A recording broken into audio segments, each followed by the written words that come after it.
Assalamu alaikum students. Welcome to multimedia class. আমি class 9 এর মধ্যে তোমাদেরকে ওই সিম্পল কমপ্লেক্স কম্পাউন্ড নিয়ে আলোচনা করছিলাম। আশা করি তোমরা ক্লাসগুলো ফলো করছো এবং অন্তত কি শিখতে পারছো, ঠিক আছে?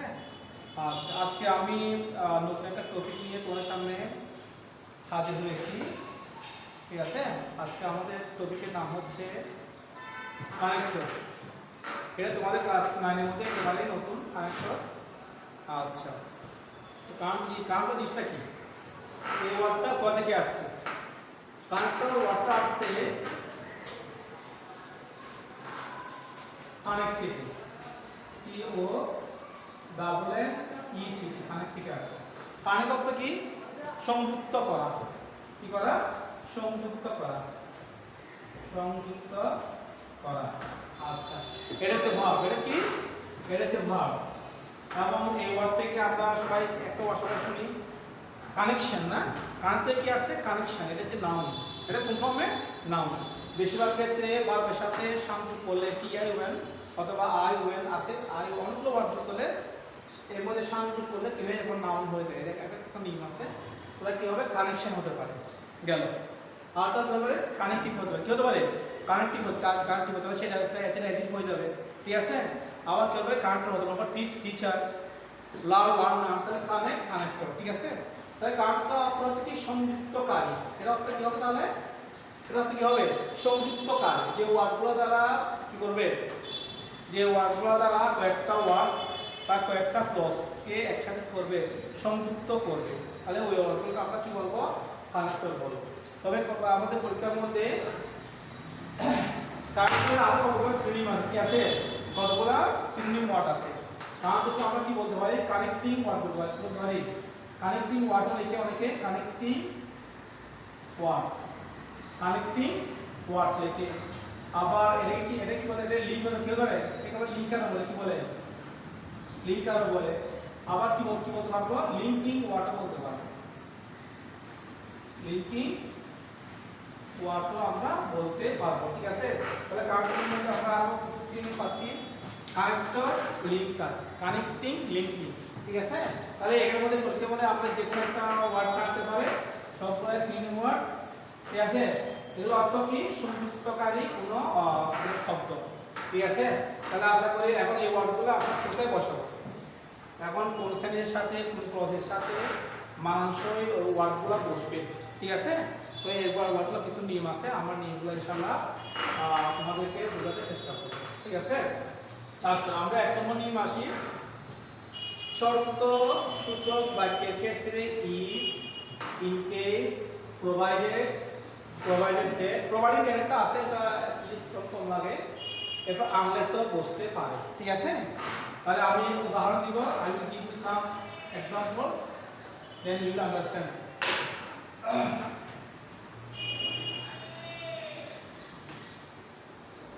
You go to school,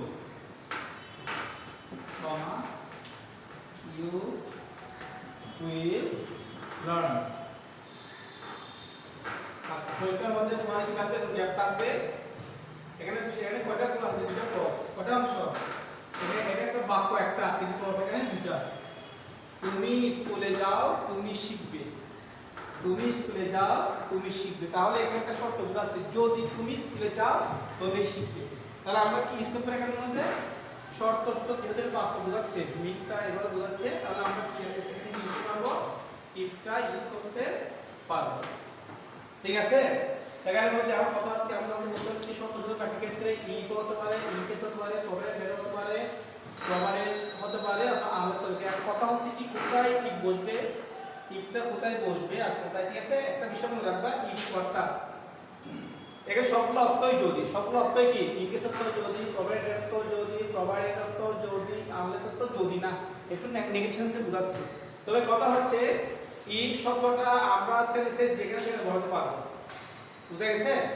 যদি শর্তসূচক হয় তাহলে অবশ্যই শর্তসূচক কি বাক্যের আগে আমরা ওয়ার্ডটা বসাবো। পরীক্ষার মধ্যে আমাদের এভাবে আসতে পারে, ইউ উইল লার্ন, এই অংশটা আমাদের আগে আসতে পারে। মনে করো ইউ উইল লার্ন, আবার গ্যাপ দিছে, তাহলে লেখে ইউ গো টু স্কুল। তুমি শিখবে যদি তুমি স্কুলে যাও, ঠিক আছে? তাহলে আমি শব্দসূচক বাক্যের আগে ইসটা বসবে। কারণ কথা হচ্ছে কি শব্দসূচক যে অংশটা আছে ওই অংশটা আগে থাক, সেন্টেন্সের আগে থাক, পরে থাক, এর আগে আমি এটা বসাবো, ঠিক আছে? এটা সব জায়গায় বসতে পারবে, কিন্তু ইন কেস ওয়ার্ডটা শুরুতে বসতে পারবে না। ইন কেস ওয়ার্ডটা শুরুতে বসতে পারবে। In case, provided R provided এগুলো আছে, বলতে না এগুলো দিয়ে সেন্টেন্স শুরু হতে পারবে না, এগুলো সেন্টেন্সের মধ্যেই বসবে। তাহলে আমাদের এগুলো সবগুলো মিনিমাম সেম, কিন্তু মিনিমাম কি সব জায়গায় ইটটা বসতে পারবে। শব্দসূচক বাক্য যদি আগে থাকে আগে বসবে, পরে থাকলে এর আগে বসবে। কিন্তু এর মধ্যে যে in case, provided that, unless আছে এই ওয়ার্ডগুলো পরে বসবে। মনে করো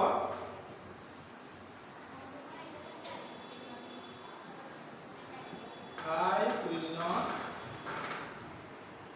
go to school. আমি স্কুলে যাব না। I will not go to school dash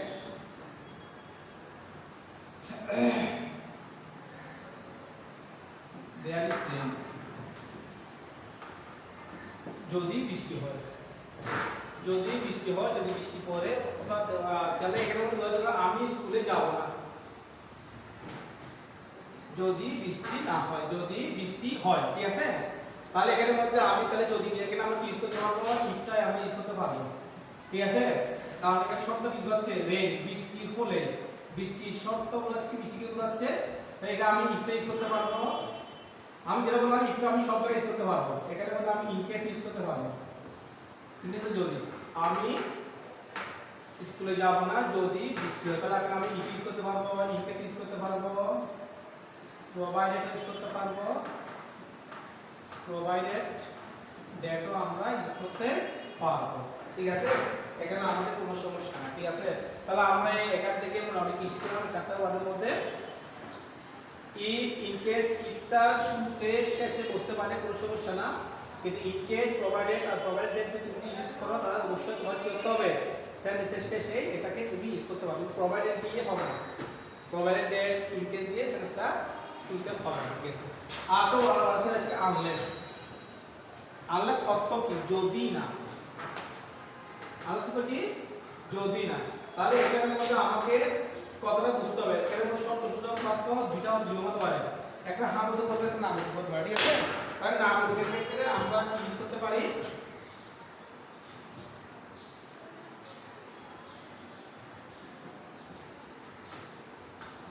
আমি তোমাকে একটা উদাহরণ দেখাচ্ছি তোমাদের সুবিধার জন্য।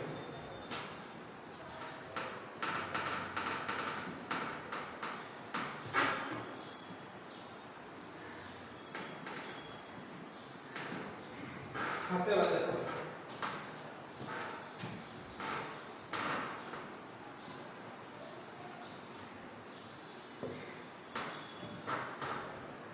এবার দেখো ইট রেইনস, বৃষ্টি হয়, আই উইল গো আউটসাইড, আমি বাইরে বের হব।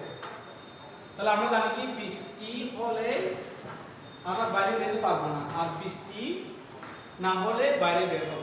তাহলে যদি বৃষ্টি না হয়, যদি বৃষ্টি না হয় তাহলে আমি বাইরে বের হব।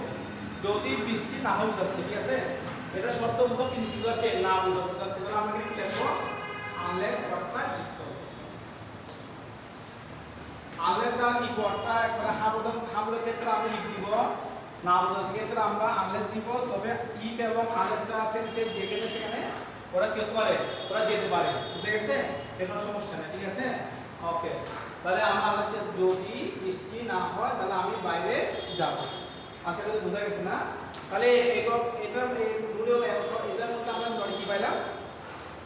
ইফ এবং আনলেস, ইফ হাবোধক, আনলেস না বোধক শর্ত হতে, ঠিক আছে? এই ওয়ার্ড, এই দুটো ওয়ার্ড আমরা যেগুলো সেখানে বলতে পারবো যদি সেটা শর্তসূচক হয় আগে পরে বলতে পারবো। কিন্তু ইন কেস, প্রোভাইডেড দ্যাটটা আমরা কি করতে হবে? আমরা সেন্টেন্সের আগে কি করতে হবে? সেন্টেন্সের আগে শুরু করতে পারবো না, ঠিক আছে? আচ্ছা, এরপর আমরা 2 নম্বর আসি। বিপরীত সূচক বাক্যের ক্ষেত্রে দো, although, but, despite, in spite of, বসে। ঠিক আছে, তাহলে আমরা একটা উদাহরণ তোমাকে দিচ্ছি, উপর উদাহরণটা আমি করে দিচ্ছি। আচ্ছা, উদাহরণটা আমি করে দিচ্ছি, ঠিক আছে, উদাহরণ শুনে দিন।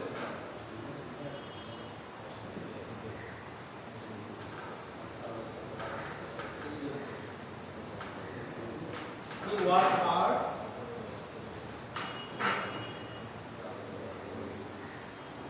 He could not shine in life. এখানে আমরা দেখি তাহলে সবাই এখানে কি লেখা আছে? He worked hard, সে পরিশ্রম করলো। He could not shine in life, সে উন্নতি করতে পারলো না। ঠিক আছে, তা আমরা কি জানি? পরিশ্রম করলে জীবন উন্নতি করতে পারে, এটা কি সত্যি কথা? ঠিক আছে, এখানে কি বোঝাচ্ছে? পরিশ্রম করছে কিন্তু উন্নতি করতে পারতেছে না, কি বোঝাচ্ছে? এটা কি বোঝাচ্ছে? বিপরীত সূচক বাক্য বোঝাচ্ছে। তাহলে আমরা কি হবে? বিপরীত সূচক বাক্যের ক্ষেত্রে আমরা কি ইউজ করব? দো অলদো আমরা কি করতে পারবো? শুরুতে আমরা ইউজ করতে পারবো। তাহলে আমরা কি লিখব? দো অলদো তো কি যদিও, তাহলে আমরা কি লিখতে পারি? দো অলদো আমরা ইউজ করব। তো যদিও সে পরিশ্রম করেছিল, সে জীবনে উন্নতি করতে পারলো না। তাহলে কি বলছে? পরিশ্রম করলে মানুষ জীবনে উন্নতি করে। ঠিক আছে, এটা পেরেছে জগতের নিয়ম, কিন্তু এর ক্ষেত্রে কি করছে? বিপরীত ঘটনা করছে, মানে বিপরীত বাক্য। তাহলে কি সে পরিশ্রম করলো, উন্নতি করতে পারলো না। তাহলে আমরা কি ইউজ করতে পারবো? দল তো শুতে ইউজ করবো। আচ্ছা, কেন? তাহলে দল তো আমরা সেম কথাটা, এই দৌড়টা আমরা একই অবস্থা বিপরীত মতো আমরা সেটা যেখানে সেখানে আমরা ইউজ করতে পারবো। ঠিক আছে, কারণ আমরা ইউজ করতে পারবো। এবার বাটও দেখতে হবে। ঠিক আছে, আমি তোমাদেরকে যেটা সিম্পল কমপ্লেক্স কম্পাউন্ড করার সময় মানে আমি দো পুরো কমপ্লেক্স সেন্টেন্সে হয়, বাটগুলো সিম্পল বাটগুলো কম্পাউন্ডে হয়, ড্যাশ বাই এস বাই অফগুলো সিম্পল সেন্টেন্স হয়। ঠিক আছে, আশা করি আমার সিম্পল কমপ্লেক্স কম্পাউন্ড এর রুলগুলো যারা ফলো করছে তাদের জন্য কাউন্টটা কিছুই না, তাদের জন্য কাউন্টটা কিছুই না। বুঝা গেছে? কত সিম্পল কম্পাউন্ড ফর্মুলা থেকে এখানে এবং বাংলা অর্থ চেষ্টা করবা, আশা করি পেয়ে যাবে। এবার দেখো,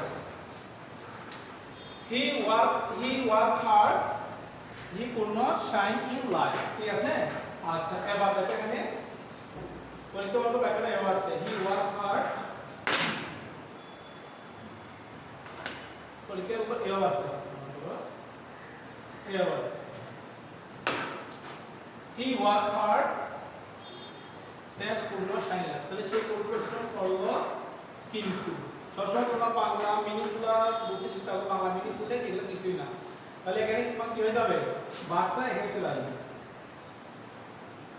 তাহলে আমরা কি এখানে কি মনে হচ্ছে? তাহলে বারটা সেলের শুরুতে কিন করতে এখানে কি হবে না? ক্লজ থাকলে কাউন্ট হিসেবে বারটা এখানে বসবে না। ঠিক আছে, বিপরীত সূচক বাক্য যখন থাকবে তখন সেক্ষেত্রে আমরা বারটা শুরুতে বসাতে পারবো না। কিন্তু বার দিয়ে অনেক বাক্য হয়, কিন্তু সেটা তোমাকে বিরক্ত করতে বোঝাবে না। ঠিক আছে, তাহলে আমরা বারটা প্লেস করব সেন্টেন্সে দুই ক্লজের মধ্যে ইউজ করব। ঠিক আছে, আচ্ছা এবার দেখো একটু ড্যাশ বাই এস বাই আমরা কোথায় ইউজ করব?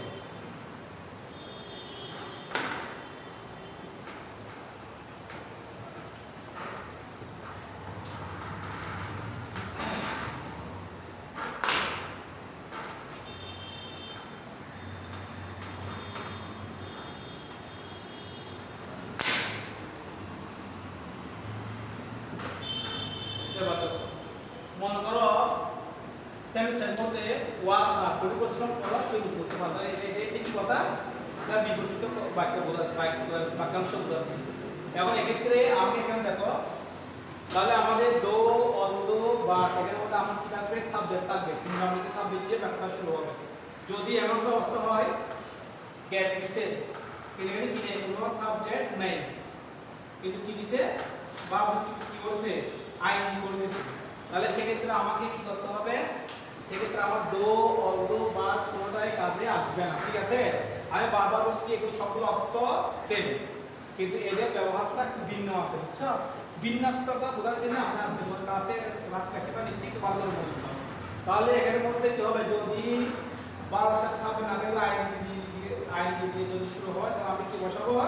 ইন স্কয়ার অফ অথবা স্কয়ার বসাবো। ইন আলাদা, স্কয়ার আলাদা, অফ আলাদা। তাহলে কি স্কয়ার অফ করে একসাথে লিখবো, তাহলে লিখবে না। এটা ইনস্পায়ার হতে পারে অথবা কি হতে পারে ডেসপাইট কি হতে পারে E E S P I T despite হতে পারে কথা বোঝা গেছে তাহলে আমি যে কথাটা বললাম এটা একটু সামারি দিচ্ছি সেটা হচ্ছে কি দুটো ক্লজের মধ্যে ক্লজ মানে বোঝা যায় বাক্যাংশ মানে কি এক্ষেত্রে দুটো অংশ রাখতে পারে ঠিক আছে দুটো ক্লজের মধ্যে যদি বিপরীত সেন্টেন্স বোঝায় তাহলে শুরুতে ক্ষেত্রে আমরা দো ইউজ করতে পারবো আর যদি সাবজেক্ট থাকে আর বার্তা ইউজ করবো দুই ক্লজের মধ্যে ইউজ করবো কিন্তু যখন থাকবে না যখন সাবজেক্ট থাকবে না যখন অবস্থা আইন যদি কোনো বাক্য শুরু হবে ঠিক আছে অত সাবজেক্ট থাকবে না সেক্ষেত্রে আমরা কি ইউজ করবো ইনস্পায়ার্ড অফ অথবা ডেসপায়ার্ডটা আমরা ইউজ করবো আশা করি তোমরা সবাই বুঝতে পারছো ঠিক আছে তাহলে এরপরে আমি তোমাদের ফিরে যাচ্ছি ভিডিওগুলো না বুঝলে বারবার দেখবা বুঝছো এগুলো তোমাদের ইউটিউবে আছে ইউটিউব থেকে ভালো করে দেখতে হবে না বুঝা পর্যন্ত দেখো আর না বুঝলে আমাদেরকে কমেন্টে জানাবা স্যার এটা বুঝিনে কমেন্টে চেষ্টা করবা ঠিক আছে আমি তোমাদের মেসেজ আকারে বলার চেষ্টা করব আচ্ছা এবার আসি কারণযুক্ত বাক্যের ক্ষেত্রে বিকজ অফ দিলাম ফর দিলাম অ্যাজ দিলাম সিন্স এগুলো সবগুলো হতে পারে ঠিক আছে এখন আমি একটু উদাহরণ দিচ্ছি উদাহরণটা আমি এখানে জায়গা ঠিক আছে তোমাদের বোঝার সুবিধার জন্য উদাহরণ আর একটু করে নিয়ে যাচ্ছি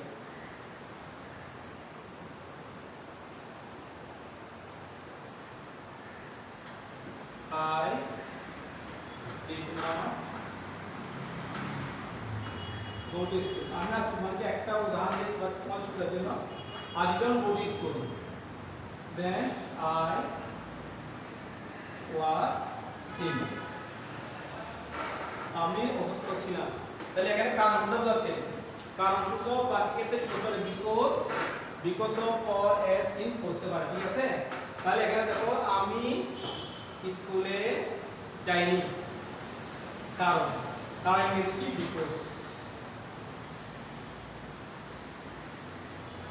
কারণ আমি অসুস্থ ছিলাম ঠিক আছে কথা অথবা আমি স্কুলে যাইনি যেহেতু আমি অসুস্থ ছিলাম ঠিক আছে তো যেহেতু যে আমরা কি পাচ্ছি এস এ পাচ্ছি সিন্স পাচ্ছি আবার দেখো পরত যেগুলো তোমার পরত এখানে কি আসতে পারে ফর হতে পারে পরত কারণ আসতে পারে আমি আগে পড়ি স্কুল বিকজ অথবা ফর ইউজ হতে পারে ঠিক আছে ফরটা প্রিপোজিশন ইউজ হতে পারে এটা তোমার কি হতে পারে কনজাংশন হিসেবে ফরটা ইউজ হতে পারে ঠিক আছে পরে আমি কি করতে পারবো সাবজেক্ট দিয়ে ফরটা তোমার কি হয়ে যাবে এটা কনজাংশন হয়ে যাবে ঠিক আছে একটা বিভিন্ন ওয়ার্ড আছে যে ওয়ার্ডগুলো কি বিভিন্ন পার্টস ইউজ করতে পারে ঠিক আছে ফরটা অবশ্যই ওখানে এক্সপ্লোরার বইয়ের মধ্যে আমরা কম লিখি তো ফরটা লিখলে কোনো ভুল নাই এটা একদম শুদ্ধ ঠিক আছে ওকে ফরটা আমরা ইউজ করতে পারবো তাহলে ফরটা প্রিপোজিশন হিসেবে ইউজ হতে পারে কনজাংশন হিসেবে ইউজ হতে পারে এরপর আমরা আমি স্কুলে যাইনি কারণ এগুলো তো কি কারণ আমি অসুস্থ ছিলাম অথবা আমি এটাকে এও পারি আমি স্কুলে যাইনি যেহেতু কি এস হতে পারে সিন্স হতে পারে আমি লিখতে পারি এটা আমি লিখতে পারি এস লিখতে পারবো সিন্স লিখতে পারবো তাহলে এখানে আমি এই চারটা ওয়ার্ড যেকোনো একটা ইউজ করতে পারবো ঠিক আছে এখন আমার প্রশ্ন তুমি একটা আছে তো এখানে কয়টা 1 2 3 4 5 এখানে আমি চারটা কি দেব আমি এখন বিকজ অফটা ইউজ করি নাই ঠিক আছে তো যেটা বললাম তোমরা যদি সিম্পল কমপ্লেক্স কম্পাউন্ড নামটা যদি তোমরা ফলো করো তাহলে এটা কিছুই না এবার আমি দিচ্ছি তাহলে কারণের ক্ষেত্রে আমি এই চারটা ওয়ার্ড ইউজ করব আর বিকজ অফটা আমরা সাথে ইউজ করব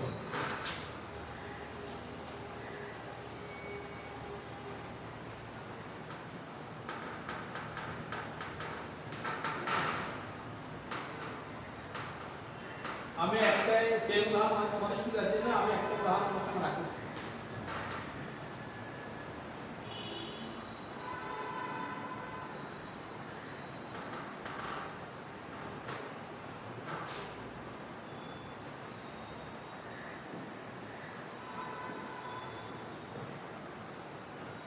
আচ্ছা এবার দেখো I didn't go to school আমি স্কুলে যাইনি ইলনেস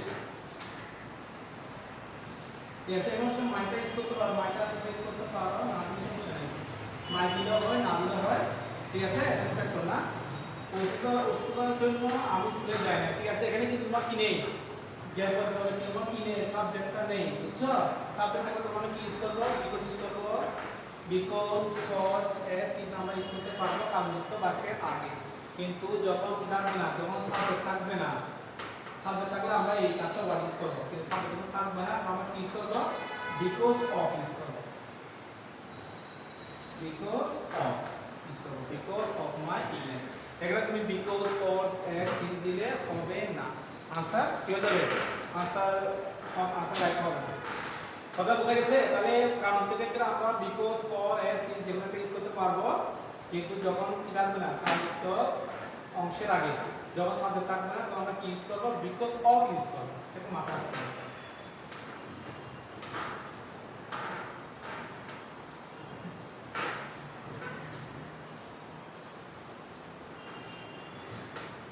এরপরে উদাহরণস্বরূপ বোঝাতে আমরা কোনো একটা জিনিস লিখি না, একটা উদাহরণ দিই না, উদাহরণস্বরূপ আমরা কি ইউজ করবো, ফর এক্সাম্পল ইউজ করতে পারবো, ফর ইনস্ট্যান্স ইউজ করতে পারবো, নেমলি ইউজ করতে পারবো, সাথে ইউজ করতে পারবো। ঠিক আছে?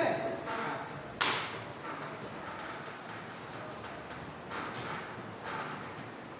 উদাহরণটা আমি একটু করে তোমাদের সুবিধাতে একটু করে রেখেছি।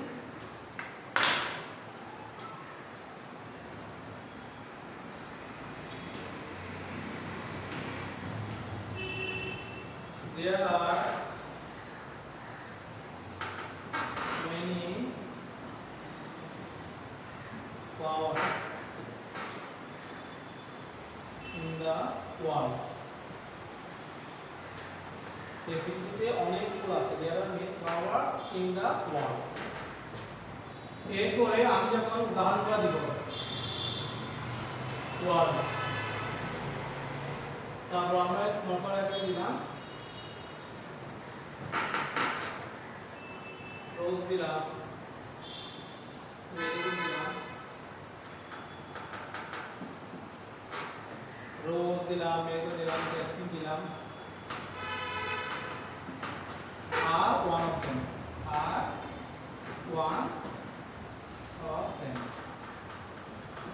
আর ওয়ান অফ দেম।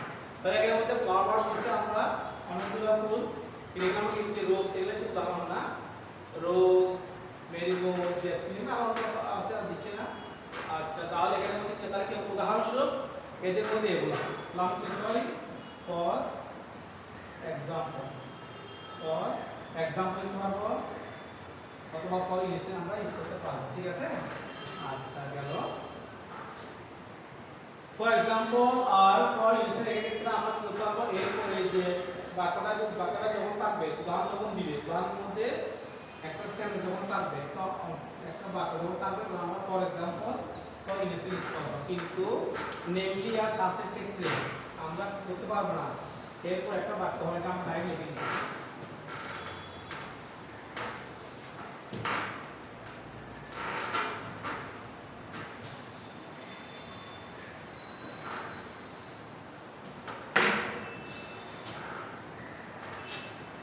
উদাহরণ দিচ্ছি,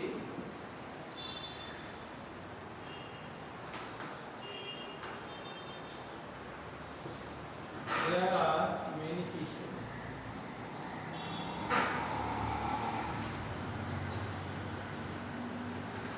there are many fishes in the river, নদীতে অনেক মাছ আছে। ঠিক আছে? তাহলে সেক্ষেত্রে আমি ফর এক্সাম্পল ফর ইনস্ট্যান্সগুলো আমরা বাক্যটা শেষ করে আমরা একটা বাক্যের মধ্যে আমরা উদাহরণগুলো ছিল তখন লিখলাম। এই জায়গার মধ্যে অনেক সময় কি কোয়েশ্চেন্সের মধ্যে তোমার কি থাকবে, উদাহরণগুলো দেওয়া থাকবে। তো নগে একটা দিলাম, যারা মেনি তিন না আমি লিখবো এগুলা, ভিক্ষা লিখলাম, ভিক্ষা আর কি দেওয়া যায়, ওই দেওয়া যায়, তারপর ওই আছে না। আচ্ছা, তাহলে দেখো যারা মেনি তিন না রিভার এই লিখতে পারবো সাসেস, যেমন সাসেস, ভিক্ষা, ওই একটা দেওয়া আছে তো, অথবা নেমলি, অথবা কি ইউজ করতে পারবো, আমরা নেমলি ইউজ করতে পারবো। ঠিক আছে? তাহলে আমাদের মোটামুটি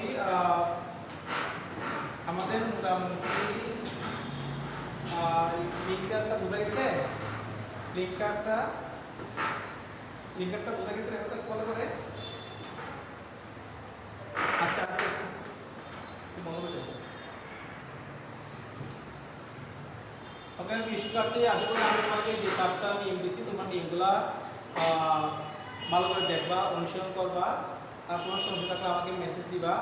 আশা করি আমি আরও লিঙ্কিং আরও কান্ট্রি কিছু উদাহরণ নিয়ে তোমার সামনে হাজির হবো। আচ্ছা, তোমাদের সবার জন্য শুভকামনা থাকলো। ওকে, আল্লাহ হাফেজ।